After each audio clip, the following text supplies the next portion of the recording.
Au petit matin, ce lundi, des centaines de militaires ont donné l'assaut.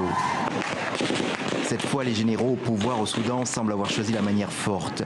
Les coups de feu ont obligé les manifestants installés devant le siège de l'armée à prendre la fuite. On compte de nombreux morts et encore plus de blessés. Après le 4 juillet, l'Algérie sera en situation d'apesanteur constitutionnelle complète. C'est totalement inédit depuis l'indépendance il y a 57 ans, en ce sens que la Constitution qui a prévu des cas hors normes, comme celui-ci dans lequel nous sommes, n'a pas prévu le cas où après un intérim, il n'y a pas d'élection qui dote le pays d'un président. Dans la mesure où les Palestiniens sont la partie la plus faible et qu'il n'y a pas de grande puissance qui soit vraiment en volonté d'exercer des pressions pour équilibrer.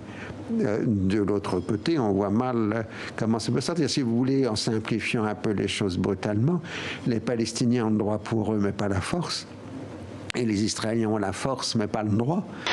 Elle en a fait le combat de sa vie. La deuxième partie de sa vie, comme elle dit, elle qui pendant 30 ans a vécu murée de l'intérieur, agressée sexuellement par le prêtre à qui elle était allée se confier.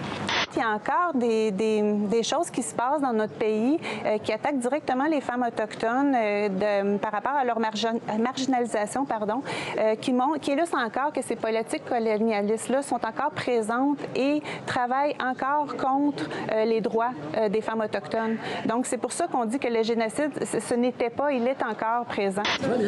Ils ont passé la nuit entière à peaufiner leur projet. Aucun d'entre eux ne se connaissait il y a encore quelques heures et pourtant ils ont mis au point Njam, une intelligence artificielle qui répond aux questions qu'on lui pose, notamment sur les symptômes d'Ebola.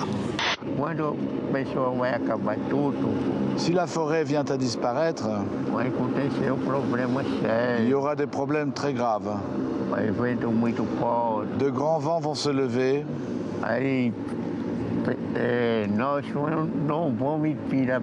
Ça va être difficile de respirer.